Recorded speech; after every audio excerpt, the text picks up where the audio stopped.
You grew up with actors, but I grew up with soldiers. I learned how to die a long time ago. Good day and good night. Welcome back to the High and Low Retrospective, the place where we rewind the reels and look back at the stories that changed the rules while we were still learning how to watch them. TV teaches us who matters. The star in the poster, the honorable man, the father trying to protect his family, the recognizable actor who feels too important for the story to lose. We assume the story will protect them. Maybe they suffer, maybe they lose, maybe they make mistakes, but the story still bends around their importance. Then came Game of Thrones, a show that had to teach viewers how to watch it. And it did that with one simple, brutal, transformative move. It broke the main character contract. Sir Ilyn, bring me his head. Before Game of Thrones became a television phenomenon, it was already a difficult thing to explain. George R.R. Martin published The Game of Thrones, the first novel in his Song of Ice and Fire series in 1996. It had the shape of fantasy. Noble houses, old bloodlines, distant threats, maps, swords, kings, and family names that sounded like history. But Martin's world didn't move like a simple hero's journey. It moved through politics, mistakes, marriages, betrayals, and characters misunderstanding their own importance. That made the HBO adaptation a risk. David Benioff and D.B. Weiss developed the series for television, but even the first episode was famously difficult to get right. The original pilot was heavily reworked with recasting, clarification, and major changes before the version audiences eventually saw. The show had to introduce Westeros without turning it into homework. More importantly, it had to teach viewers that Westeros didn't follow the rules they expected. When you play the Game of Thrones, you win or you die. There is no middle ground. By the time Game of Thrones arrived, TV was comfortable with complicated protagonists. Tony Soprano, Walter White, Don Draper. They had already taught audiences to follow men who were difficult to admire and hard to look away from. But even those shows usually had a center. You could question the main character, fear what they might do, or watch them become harder to defend. You rarely worried that the show would simply remove them from the board altogether. Their survival felt built into the architecture of the show. Game of Thrones entered that landscape looking different, but still somewhat readable. Yes, it had kingdoms, swords, old families, political plots, and a fantasy world with its own history, but the first season gave viewers a clear emotional doorway. Eddard Ned Stark, played by Sean Bean, fresh off of starring in Lord of the Rings. Ned was the honorable man entering a corrupt capital, the father trying to protect his family, the outsider trying to understand how power really worked. He looked like the anchor. And because Sean Bean was one of the most recognizable actors in the cast, the audience had another reason to trust him as their center. TV had taught us how to read a character like Ned Stark. Then Game of Thrones taught us that we'd been reading too comfortably. The things I do for love. See, Ned Stark feels like the kind of character a story is supposed to keep. He's not perfect, but he's principled. He has weight. He has moral clarity. He gives the audience something solid in a world full of lies, schemes, and people smiling while hiding their intentions. For much of the first season, Ned's story is shaped like a familiar investigation. He comes to King's Landing. He senses rot. He searches for the truth. He tries to do the right thing in a place where doing the right thing may be the least practical option available. The audience understands that shape. We expect the honorable man to learn, to adjust, to become wiser, to survive long enough to expose the system, or at least understand it better. Ned carries that old television promise with him. Then the show breaks it. We can call it Ned Stark's because that's what it is. But for the purposes of this retrospective, maybe the more revealing phrase is Ned's departure from the story. Because what made the moment so disorienting was not only that Ned was gone, it was that the story just kept moving. That's the part that rewired the audience. The show didn't pause to reassure us that the moral center would be replaced immediately. It didn't reveal a loophole. It didn't soften the consequence. It simply moved forward. The children still had to survive.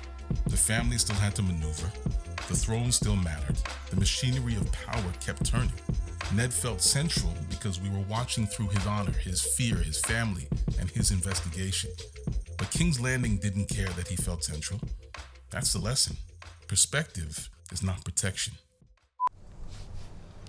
The man who passes the sentence should swing the sword. There's a modern phrase people use now: main character syndrome. The idea that your life is the story and everyone else is moving through your plot. Usually we talk about it as a joke, a social media thing, a person filming themselves like the world has become their movie. But Game of Thrones almost feels like an argument against that idea. Everyone in Westeros thinks they understand their own importance. Ned believes honor should matter. Cersei Lannister, played by Lena Headey, understands power as survival. Tyrion Lannister, played by Peter Dinklage, relies on wit because the world keeps underestimating him. Daenerys Targaryen, played by Emilia Clarke, begins far from the center of power but carries the possibility of destiny. Jon Snow, played by Kit Harington, is sent to the edge of the world and slowly discovers that the edge may matter more than anyone in the capital understands. The show keeps shifting perspectives until the audience realizes the world is too large for one center. You may feel like the main character. You may be central to your family, your friends, your pain, your ambition, your own memory. But the world may not treat you as structurally necessary. That's harsh, but it's part of why Game of Thrones felt so dangerous. Ned is central to the Starks and central to our emotional entry in the first season. To the system he enters, he's another obstacle. Once the show proves that, every scene changes. A conversation feels less safe. A promise feels less stable. A noble decision feels like it may come with a cost the story is actually willing to collect. There is only one God, and his name is death. And there is only one thing we say to death. Not today. The brilliance of the first season is that Ned's exit doesn't feel random. It's shocking, but it's not an empty shock. A cheap twist surprises you by ignoring the story. A great twist surprises you by obeying the story more ruthlessly than you expected. Ned makes choices based on honor, mercy, and the belief that truth should carry weight. Those values make him admirable. They also make him vulnerable in a world where other people are playing a different game. That's why the moment lands. The show's not saying honor is meaningless. It's saying honor without strategy can be dangerous in a room full of people who do not share your rules. Game of Thrones wasn't the first series to make characters feel vulnerable. The Wire let people be swallowed by institutions, street politics, and bad timing. The Sopranos made danger feel sudden and unresolved, even while Tony remained the center. Lost trained viewers to invest across an ensemble. The Walking Dead made survival the weekly question. But Game of Thrones turned instability into the contract of the series. Danger was not an occasional interruption. It was the language of the world. Choices didn't create drama for an episode, they reshaped the board. Plot didn't bend to protect audience comfort. Characters had to survive the world as it existed.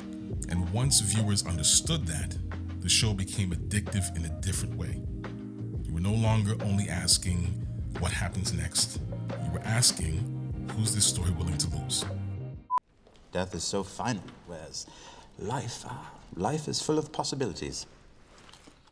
The show doubled down on that lesson later with the Red Wedding. We don't need to linger on the details to understand why it mattered.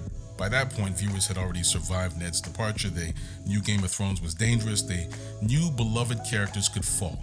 They knew the show was not built around comfort. But many viewers had shifted their emotional investment. Maybe justice could come through Robb Stark, played by Richard Madden. Maybe grief and endurance would carry through Catelyn Stark, played by Michelle Fairley. Maybe the Northern cause would become the new center. The audience absorbed one loss and started building a new expectation. Then the show punished that expectation too. Again, the power of the moment was not only that something shocking happened, it was that the shock came from choices already made.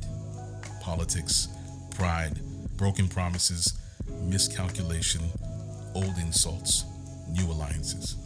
The Red Wedding worked because it felt like the world collecting a debt the characters didn't fully understand they had created. That's why the series became such a cultural event. It didn't just create twists, it created consequences. After I raise my armies and kill your traitor brother, I'm going to give you his head as well. Or maybe he'll give me yours.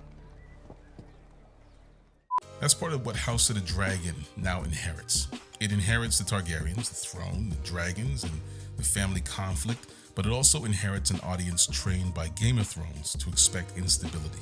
Viewers return to Westeros expecting betrayal, reversal, shifting power, and characters who misread their own importance.